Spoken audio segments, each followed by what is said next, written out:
Assalamualaikum warahmatullahi wabarakatuh. Selamat pagi menjelang siang kali ini. Kembali saya akan melaksanakan perjalanan ke Bandara Soekarno-Hatta Terminal 3. Tadi dari naik mobil itu kita nggak langsung vlog karena lihat situasi jalan kesana kemari itu macet, jadi kita cari situasi yang sudah sampai situasi yang tenang, ketemu yang lancar baru, nah ini baru kita ngevlog. Dan kita diarahkan lewat jalur Bintaro karena biasanya saya menggunakan jalur Pondok Indah, tol Jor, jadi diarahkan ke tol Bintaro. Mungkin di tol Kunciran kali kalau arahnya itu. Gak apa-apa, yang penting kita sudah ketemu jalan yang lancar. Nah, kali ini saya diantarkan oleh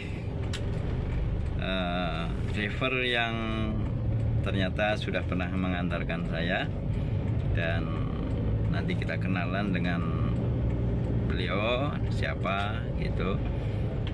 Nah, tentu setiap orang punya cerita sendiri, punya hal-hal yang bisa jadi menjadi inspirasi buat kita semuanya di dalam melaksanakan atau menjalankan kehidupan ini dengan aktivitasnya, dengan pilihan-pilihannya. Itu punya pengalaman sendiri, punya tujuan sendiri, dan ya bisa jadi ini menjadi bahan sharing kita bersama, menjadi inspirasi kita bersama.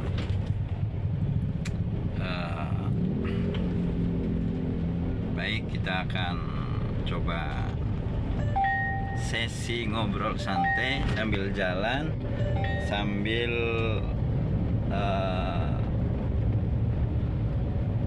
sharing soal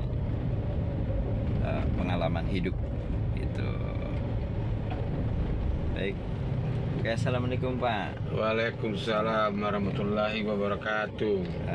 Ini kita sudah 2 kali ya Pak ya? Iya, ini yang kedua kali dengan tujuan yang sama, ke bandara.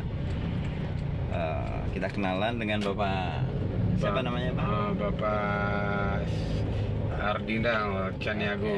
Kalau nggak salah kemarin saya harus manggilnya Bapak Sultan. Sultan, Pak. Iya. Sultan. Oke, Sultan. Kita orang Melayu punya gelar status Sultan, Pak Sultan.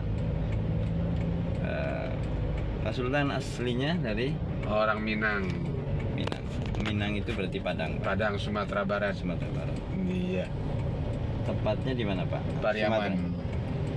Pariaman. Pariaman. Oke, Pak Sultan dari Padang.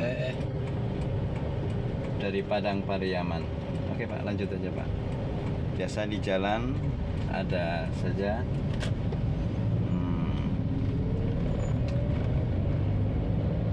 Bapak di Jakarta itu dari kapan Pak? Dari tahun 83. Dari kecil berarti Pak? Umur 16 tahun. 16 tahun sudah merantau ke Jakarta. Sudah merantau. Gimana itu Pak ceritanya di itu? Tanah Abang. Kerja sama saudara. Oh, di Tanah Abang itu karena memang banyak orang Padang jualan. Iya, jualan pakaian. Bapak ikut jualan? Iya. Sempat jualan sendiri Pak pakaian? Sempat di Blok M. Di Blok M. Dari tahun berapa ya? 98 sampai 2016. Di Blok M itu berarti di Blok M Square-nya Pak? Bukan, belum Square dulu belum ada waktu saya. Belum ada. Dulu adanya Pasaraya, Melawai, Pasaraya. Aldiron. Yang di bawah terminal itu Pak? Iya, kita yang di bawah. Oke, jadi ikut umur 16 tahun sudah merantau ke Jakarta. Ikut saudara jualan baju dan akhirnya bisa jualan baju sendiri. Seperti itu. Itu sampai tahun berapa Pak? di Tanah Abang sampai 9 berapa ya? 96. Terus pindah ke Blok M. Blok M Mandiri. Sampai 2000 berapa pindah ke Ciputat sampai sekarang. Tahun 2000-an pindah Ciputat. Iya. Memulai usahanya apa Pak di Ciputat? Udah lengkap semua itu, Pak. Udah lengkap semua ya? Udah lengkap semua. Baju juga? Baju iya, aksesoris iya. Sampai sekarang? Sembako iya, sekarang lebih ke kuliner. Yang bajunya udah enggak? Udah lama. Udah lama enggak? Yang lebih lama satu aja sembako. Oke. Tapi Bapak udah punya rumah sendiri? Udah. Udah punya rumah Tahun sendiri. 2010. Tahun 2010 sudah punya rumah sendiri? Udah beli rumah. Oke. Iya. Dari usaha tadi banyak lah, dari baju, akhirnya buka sendiri. Nabungnya panjang Pak? Nabungnya yang maksudnya apa itu? Ya sampai ke beli rumah, beli kendaraan. Enggak panjang, Enggak. Ya apa ya, kita ngontrak udah berapa tahun ya, 9 tahun ngontrak. Kok kita nggak bisa beli rumah petak, rumah apa gitu ya kan? Ya tahu ada simpanan sedikit, bukan panjang istilahnya ya. Ya maksudnya ngumpulinnya gitu Pak. Ngumpulinnya dari jualan baju apa tuh? Enggak, pas sembako. Pas sembako perputaran kan cepat itu. Jadi dalam tempo sekian tahun kita punya uang bukan lebih ya, ada tabungan, yaitu buat DP rumah. Buat DP rumah. Iya, DP perumahan. Oke. Jadi itu perjuangan, jadi ya lumayan panjang lah Pak untuk ada sampai story-nya. itu ya story-nya. Nah sekarang yang jualan-jualan itu sudah nggak lagi? Udah Udah nggak. Sekarang fokusnya ke kuliner. Kulinernya Sarapan pagi, jualan Ketupat sayur. Ketupat sayur. Di mana Pak? Di Ciputat. Iya. Nah, coba ceritakan Pak, iya. itu gimana nih? Ya, lebih lengkapnya restonya itu apa ya? Paris Kitty. Paris itu Pariaman dan sekitarnya. Jadi lebih khas, makanan khas daerah ya. Jangan-jangan kalau komplek-komplek mewah namanya Paris itu yang punya orang sana Pak? kurang tahu itu. Paris dan sekitarnya, Pariaman dan sekitarnya. Oke, nah Bapak jualan itu, berarti dari tahun berapa jualan kupat itu? Pas Covid itu dari 2020. 2020 ya? Pas Covid itu kita lagi goyang gitu kan, lagi goyang, usaha apa yang lama dilanjutin nggak mungkin. Ya kalau kita terusin mungkin daripada jatuh habis, mendingan potong di tengah. Di tengah kita nih apa, kalau diterusin banting setir. Ya apa ya, istri pintar masak, kita lari ke kuliner. Modalnya tanggung, buka restoran, kontrakan kios sekian puluh juta, duit sedangkan kita nggak megang uang segitu, ya udah. Jadi kita punya dana sekian, bukanya apa? Ya itu, sampai sekarang berlanjut alhamdulillah. Sewa ngontrak tempat. Tempat ya. Tapi di lapak. Di lapak. Ya, sewa. Tapi itu kan halamannya lebih luas Pak. Kalau Bapak nyewa kayak ruko gitu, kan orang paling makan bisa di situ aja. Iya. Tapi karena Bapak nyewanya di tempat los gitu, ya enggak. Kita biasa di trotoar aja. Iya, di trotoar itu kan luas ya. Itu kan orang bisa makan di mana aja. Bisa di mana aja pakai bangku. Tinggal gotong bangku kemana aja boleh, terserah. Iya, makanya itu. Lebih luas gitu. Iya. Kan, tempat makannya nggak terbatas. Lah, per Pak, satu sampai. Kita restonya di sini, pesan di sono diantar. Itu. Dan itu sampai sekarang ya Pak? Sampai sekarang alhamdulillah berlanjut. Hari ini alhamdulillah nih, jam berapa tadi ya, udah los semua habis. Alhamdulillah hari ini ya. Bukannya jam? Bukanya jam 6 pagi. Jam 6 pagi? Paling lama sampai jam 12. Jam 12 itu habis? Ya, patrol jam 12 habis tutup. Okay. Hari ini jam berapa tadi ya? Jam 9 udah minus semua, menuju udah nggak ada. Itu setelah itu Bapak aktivitas langsung? Nggak, yang di rumah itu udah nggak jualan lagi berarti? Udah enggak, langsung pulang. Resto tutup, bawa pulang. Nah, sekarang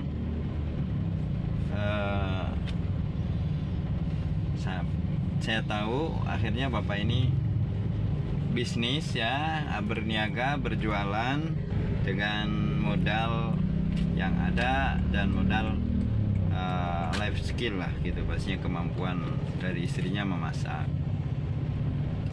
Nah kemudian bapak narik online gitu.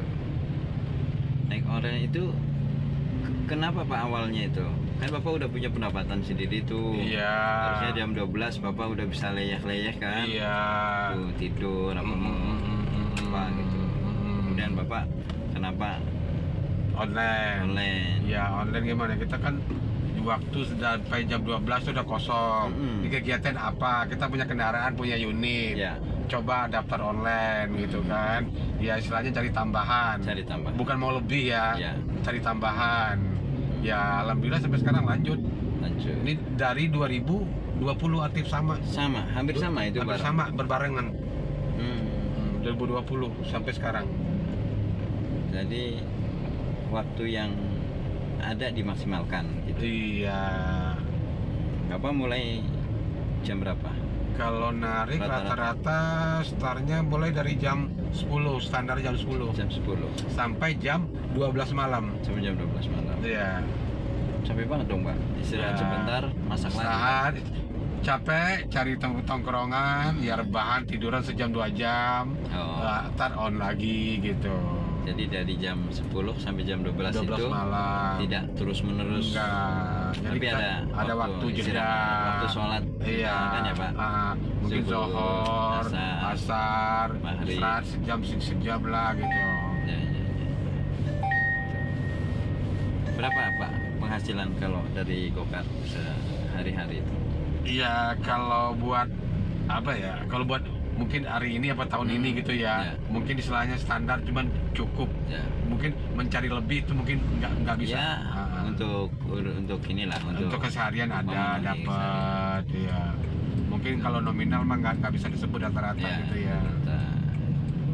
Ya tapi cukuplah untuk menutupi itu ya. Iya, cari tambahannya. Itu mungkin bisa buat nabungnya atau buat bayar listriknya atau bayar itu kan gitu. Yang si anak baca masih 2 lagi yang sekolah.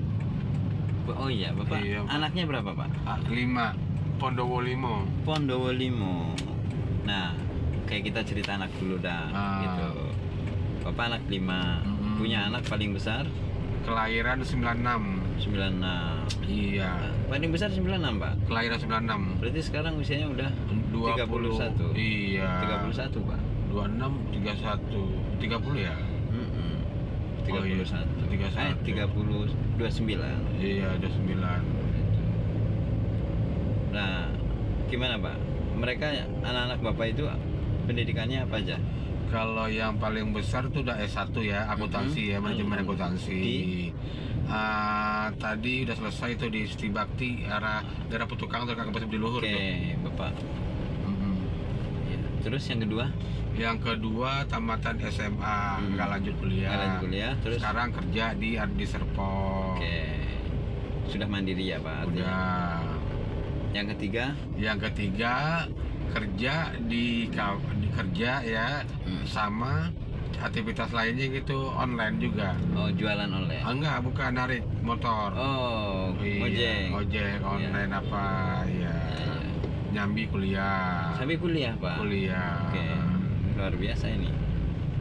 Yang keempat? Yang keempat sekarang kelas 3 SMA. SMA masih sekolah ya? Masih tahun ini terakhir nih, kelas 3. Besok kuliah? Iya. Tahun depan? Iya. Yang terakhir? Yang terakhir sekarang kelas 1 SMP.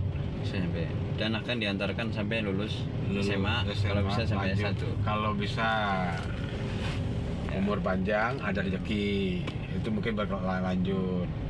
Kalau Bapak sendiri pendidikannya? Saya SMA. SMA juga, Pak? Iya. Nih teman-teman semuanya, perjalanan dari Padang Pariaman di usia 16 tahun. Berarti kalau tahun berapa, Pak? Mohon maaf, ulangi lagi.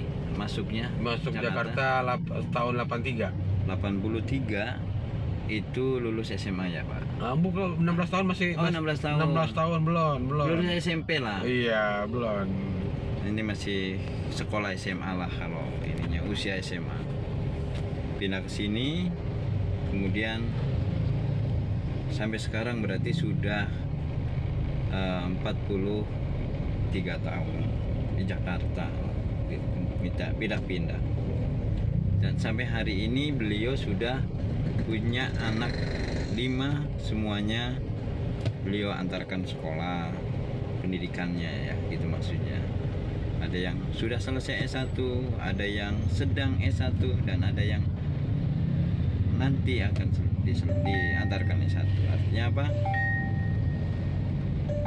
Kalau kita ngomongin beban pendidikan ya lumayan berat, tapi kita akan gali selanjutnya gitu. Kenapa harus sampai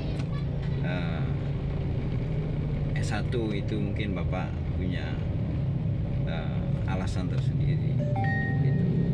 Gimana Pak? Itu Bapak kan berat juga ya Pak, segitu banyak anak, 5 anak, dan harus S1 gitu. Itu apa motivasi Bapak ini? Motivasinya apa ya? Sekarang kalau lihat kerja tuh minimal S1. Harus S1 yang minimal. Bukan harus sih, kayaknya itu S1 standar gitu ya, S1 standar ya Pak. Iya. Tapi berat nggak Pak menyekolahkan anak itu dengan seperti itu? Bagaimana rasanya Pak? Dibilang berat mah nggak ada yang berat. Yang penting kita ikhlas jalanin, nggak usah ngeluh, ya kan? Oke. Iya. Jadi ini prinsipnya luar biasa ya teman-teman ya. Kalau dibilang berat sih enggak gitu, karena memang sudah menjadi tanggung jawab orang tua ya Pak. Iya. Bukan berarti nggak berat, tetapi sesuatu yang berat itu menjadi nggak berat karena kita punya kesadaran sebagai tanggung jawab orang tua kepada anak. Iya. Dan pasti tujuannya tadi ingin mengangkat derajat anaknya supaya lebih baik dari orang tuanya, kan gitu ya Pak? Iya. Gitu. Tadi cari kerjaan susah gitu. Kalau lulusan SMA mungkin hanya menjadi kerja apa gitu kan, nggak bisa kerja di kantor. Ini Bapak pengen punya anaknya yang ya punya tempat yang lebih baik lah kalau kerja itu gitu. Dan ya luar biasa gitu. Itu menjadi pelajaran kita gitu. Nah, tadi Pak soal Bapak kan bekerja dagang, kemudian juga menjadi driver gitu kan, siang malam. Dan orientasinya apa namanya, untuk menutupi lah, untuk menambah, mencari nilai tambahkan ya Pak gitu. Oke, iya. Nah, menyikapi pendapatan yang tidak selalu sama atau tidak selalu sesuai dengan harapan itu, bagaimana Bapak menyikapi itu? Iya, sekarang kita namanya usaha, plus minus dapat berapapun kita ikhlas. Kita kan niatnya kan kerja usaha, nggak harus jadi target, ya kan? Kita udah keluar, udah usaha, dapat dia segitu ya alhamdulillah, nikmatin aja.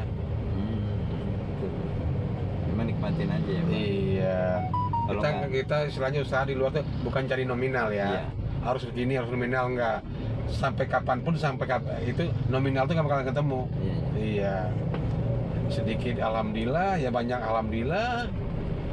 Ya nama rezeki pasti ada, nggak ada minus istilahnya ada, cuman nggak nggak rutinitas gitu loh maksudnya. Berapapun kalau dinikmatin, cukup aja. Dia jadi nikmat Pak. Iya.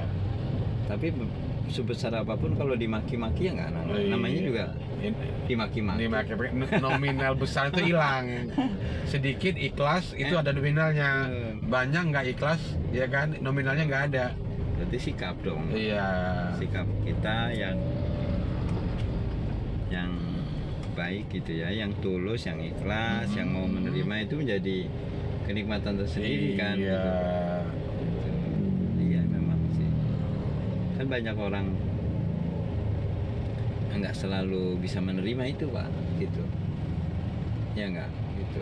Ya kalau kita ngeluh ya harus ngeluh. Coba dikeluh itu apa? Bukan solusi kalau ngeluh ke saya mah. Iya, ngeluh nggak ada solusinya. Atau Bapak punya pandangan nggak, ngeluh itu boleh tapi Iya, gitu ngeluh bagaimana? itu istilahnya setengah keputusasaan, istilahnya nggak yakin ya. Iya, Nah itu ngeluh. Itu orang nggak yakin. Jadi ada keputusasaan gitu loh. Mereka tuh justru nggak mempercaya diri sendiri, keyakinan diri sendiri. Itu bakalan ada gitu loh. Oh, ngeluh itu keputusasaan ya berarti. Iya. Capek, apa. Itu istilahnya mereka nggak yakin kan. Oh nggak bakalan ada, nggak mungkin, nggak bisa. Yang penting kita jalan, ada nggak ada itu penting jalan dulu gitu loh. Jalanin yang ikhlas. Yang ikhlas. Iya. Dapat berapapun disyukuri. Iya, syukurin aja. Dan nyatanya hari ini Iya, alhamdulillah tetap berjalan. Anak pada sekolah. Iya. Ya kan, udah ada yang kerja. Itu ada yang mandiri, dan Bapak juga masih diberikan kemampuan untuk terus mendampingi anak, keluarga, istri juga kan gitu ya Pak. Iya. Gitu. Jadi itu buah dari ya tadi. Sebenarnya sih mengeluh itu ya nggak apa-apa, namanya keluh kesah. Mengeluh kan dengan gitu seperti istilahnya ngeluh cuma sportif. Kok gue begini orang nggak bisa, gue harus bisa kayak orang. Kenapa nggak bisa sih gitu loh. Jadi melampiaskannya mengeluh, tapi kita menambahkan semangat gitu ya Pak. Semangat jadi. Itu harus menjadi tantangan gitu ya. Terus gua harus bisa. Harus bisa. Si A bisa dapat A, si B dapat B. Kita nggak bisa. Kita kan sama-sama usaha. Kenapa kita nggak bisa? Kita nggak bisa. Harus bisa. Itu karena ya semua orang sebenarnya bisa ya Pak. Iya, kalau bisa. mau menjalankan ya. Jalankan cuma mau nggak gitu loh. Jangan mengeluh, capek, jenuh, iya itu nggak selesai. Itu akan menimbulkan masalah baru ya kan. Menarik itu. Penyakitnya berarti mengeluh itu penyakit yang luar biasa ya Pak. Iya. Tadi bikin setengah putus asa ya sudah dilanjutkan ya putus asa benar. Iya, jadi males. Dia itu apa ya, nggak punya inspirasi, kemampuan diri dia sendiri, padahal dia bisa. Oke. Nah, jadi lantaran nggak yakin tadi ya di situ titik mentoknya kan di situ tuh kan. Itulah. Ini kan penting kita itu sebenarnya kan saling mengingatkan aja ya Pak ya. Gitu. Artinya ketika kita punya sikap yang baik, kita angkat begini itu ya bukan berarti untuk apa, tapi bisa jadi menjadi inspirasi kan gitu Pak, menjadi pengingat buat yang lain. Oh iya betul juga ya gitu. Karena semuanya sebenarnya kan bisa gitu, atau ya memilih aja yang bisa kemudian ditekunin kan gitu Pak. Iya. Ya karena semuanya kan nggak bisa dikuasai semua. Kita harus hidup itu harus memilih ya kan gitu. Dan kalau bisa memilih aja yang paling kita bisa itu apa. Iya, kita kemampuan apa, kita sanggup semana, nikmatin aja. Kan kalau dijalani nanti kan semakin kemampuannya semakin ini, karena sambil diasah gitu Pak. Iya. Gitu. Jadi istilahnya kita tuh sesuatu tuh nggak istilahnya nggak bisa secara instan ya. Harus ya mempelajari, kita harus nyoba gitu loh. Anak-anak Bapak ini juga sambil sama ya. Mendidik kemandiriannya gimana Pak kalau Bapak itu? Kalau saya gini ya, apa ya, bukan kita nggak mau nginin anak ya. Misalnya yang paling gede, kita ngarahin kamu udah umur segini, coba dong cari usaha apa kayak yang punya penghasilan. Kita tuh kerja istilahnya bukan cari nominal gaji berapa. Yang penting Bang ilmu dulu kan, pengalaman kerja. Jadi kita kalau kerja tuh ada skill gitu. Orang yang istilahnya kemampuan kita di mana, skill di mana kan kita orang baru berani bayar mahal gitu loh. Iya. Cuman kerja doang, skill nggak ada, ya udah sama aja. Jadi berarti kan bekerja jangan cuma nominal uang ya gitu. Iya. Artinya buat ngasah ya Pak. Ngasah kita kemampuan di mana, kita semakin masuk di bidang mana, skill kita, kemampuan kita nggak ada di situ ya kan. Itu betul. Kadang-kadang gini kan, orang baru cari uang, misalkan jualan gitu, lakunya berapa gitu, kira-kira kan gitu ya Pak. Iya. Nanyanya kan gitu kan. Diajak usaha ini berapa sehari pendapatannya gitu. suruh bantuin berapa gaji saya kan gitu ya. Iya. Gitu. Belum tahu orang. Apalagi sih di soal-soal kuliner ya Pak. Ya Bapak ini kan nggak mudah cari orang untuk misalkan udah rame kemudian cari orang bantuin gitu. Tapi orang bisa jadi kan nggak semuanya langsung mau nanyanya gaji berapa, boleh sih nanya gaji gitu kan, emang hak gitu kan. Tapi ya harus diimbangi tadi dengan kemampuan kan gitu. Kalau memang sudah pandai betul memasak ya boleh lah, tawar-tawaran harga gaji juga boleh kan gitu. Iya. Jadi kita tuh yang digaji kita tuh istilahnya kemampuan kita seberapa, itu boleh kita hitung nominal ya kan. Dan itu penting memang, skill itu Pak. Iya, istilahnya kalau pendidik latar belakang mau S1, S berapa, mungkin skill latar belakangnya nggak ada, ya juga sama. Iya. Makanya di kemarin ada juga Pak yang gitu, bicara soal susahnya kerja gitu kan. Tapi akhirnya juga jadi supir online karena gampang gitu. Iya. Menurut saya semuanya itu bisa jadi gampang. Gitu. Yang susah itu kemauan. Kita terlalu terfokus pada keinginan itu gitu Pak, gitu. Tidak melihat peluang gitu kan. Iya.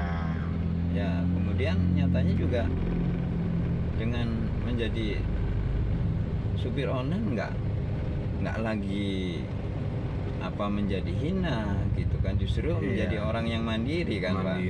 Setiap hari dapat pendapatan berapapun, mengatur pendapatannya sendiri, itu nggak diatur-atur orang gitu. Kan lebih ya mulia. Kalau dari sisi kedudukan dia punya kemerdekaan sendiri gitu, ngatur jam kerja, mau istirahat jam berapa, silakan. Iya. Jadi artinya ya usaha apapun kan bisa menjadi jalan hidup gitu. Dan apa susah gampang itu pilihan kita sendiri. Iya. Cuman yang sesuatu kalau saya ya nggak ada yang susah, cuma mau nggak gitu loh. Betul itu. Kadang kan masa iya saya kerjanya itu gitu kan, Pak, itu kan jadi susah. Iya. Gitu kan. Apalagi istilahnya orang jadi kerja tuh lebih mengukur titik status ya. Mungkin dia S1, S2, maunya kerja ini yang di bidang ini. Dengan pendidikannya. Masa gue S1 nominal angka gaji cuma segini. Nah, jadi nggak bisa jadi patokan status. Kalau saya emang enggak ya. Iya sih, kalau memang kita tujuannya nyari rezeki, cari uang ya cari uang gitu. Apapun jalannya bisa dijadi. Ya itu.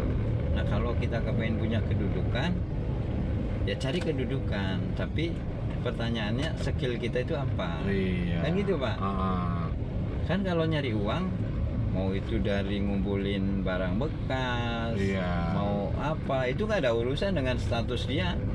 Ya kan Pak. Yang penting ada nominalnya. Wong barang bekas juga ada orang sehari bisa dapat ratusan ribu loh, itu jutaan itu. Kayaknya mulung rosokan. Itu ada angka-angkanya itu. Kenapa kita harus malu gara-gara kita S1 S2 kan gitu Pak. Jangan terfokus sama kita kan fokusnya sama duit. Tapi kalau kita kepengen kedudukan, ya cari kedudukan. Jadi apa? Jadi pemimpin, jadi manajer, jadi apa? Tapi ditanya dulu skillnya seperti apa, diuji dulu kan gitu Pak. Jangan ngomongin uangnya, tapi ngomongin skillnya gitu. Jangan ngomongin kerja, nanya gaji dulu, gaji saya berapa. Kan orang kan istilahnya ini lihat kita dulu skill kemampuan kita di mana. Kalau kita punya kemampuan, punya skill hebat, gaji berapapun kita yang nentuin, bukan perusahaan lagi yang minta. Betul ya, betul Pak. Karena perusahaan butuh skill kita. Kita menguasai skill bidang itu kan. Banyak dan itu banyak Pak. Itu terjadi begitu. Kalau kita punya skill, kita minta angka, bukan perusahaan yang nentuin angka, kita yang nentuin angka.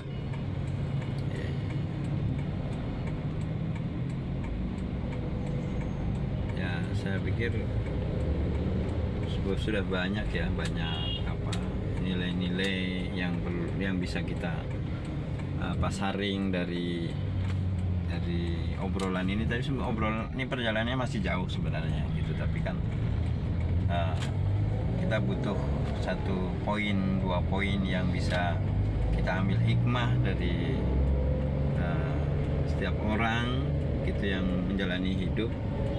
Nah, kali ini kan saya mengajak ngobrol dengan Pak Sultan yang punya latar belakang dari sisi pendidikan juga biasalah gitu, standar SMA, kemudian juga menjalani perjuangan hidup juga bukan sebagai sesuatu yang dianggap wah gitu. Dia biasa menjadi pedagang, membantu pedagang, ya berdagang sekarang ini. Tapi yang kita bisa ambil positifnya adalah prinsip-prinsip dalam menjalani hidup, menjaga nilai-nilai hidup, itu tuh kita coba saring dan kita ambil pelajaran gitu. Nah, nanti kita akan terus belajar dari setiap orang, tentu karena punya pengalaman dan punya sikap yang berbeda-beda, punya pengalaman sama-sama narik Gojek, Gokar atau driver, tapi juga rezekinya nggak sama, nilainya nggak sama, dan cara menerimanya juga nggak sama, cara mencarinya juga sama, dan artinya berbeda-beda. Dan itu setiap orang bisa kita ambil hikmahnya. Untuk kali ini